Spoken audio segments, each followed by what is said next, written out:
Hi, I'm Gary Smith. Subject of my talk is Lincoln's Gettysburg Address and the second inaugural address. These two addresses are literally written in stone at the Lincoln Memorial in Washington, D.C. The Gettysburg Address is short. It was only 271 words and only took Lincoln 2 minutes to deliver.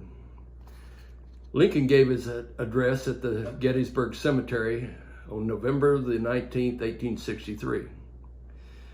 He began his speech by saying, 77 years ago, our fathers brought forth on this continent a new nation conceived in liberty and dedicated to the proposition that all men are created equal.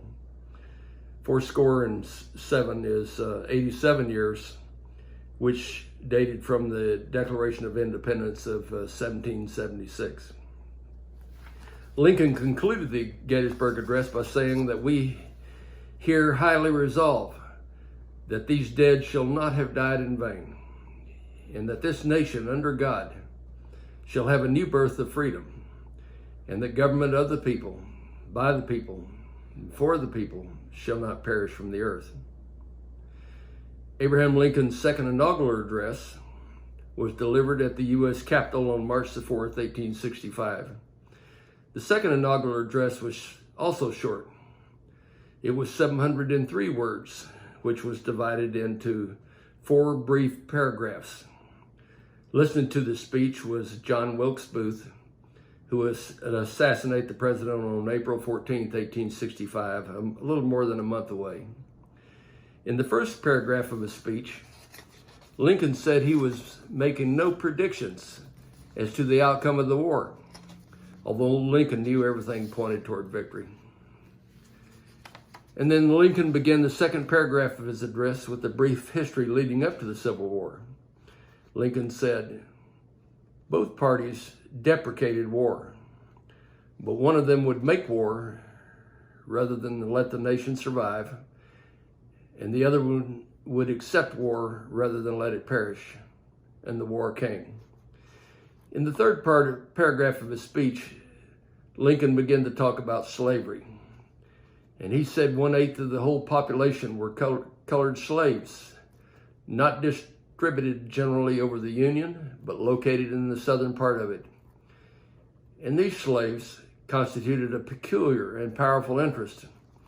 And all knew that this interest was somehow the cause of the war. Lincoln began to talk about American slavery being an offense against the Almighty himself. Lincoln explained that because of the offense of slavery, the Almighty gives to both North and South this terrible war as the woe due to those to whom the offenses came. And then Lincoln said, finally do we hope, fervently do we pray, that this mighty scourge of war may speedily pass away. Yet if God wills that it continues until all the wealth piled by the bondsmen's 250 years of unrequited toil shall be sunk, and until every drop of blood drawn by the lash shall be paid by another drawn by the sword.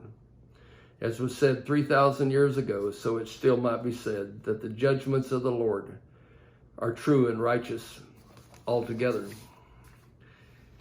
In the fourth and final paragraph of the speech, Lincoln spells out his hope for the future. With malice toward none, with charity for all, with firmness in the right as God gives us to see the right.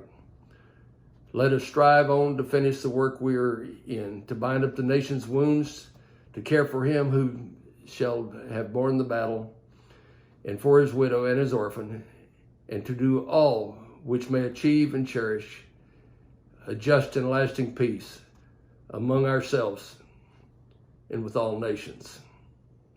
Thank you very much.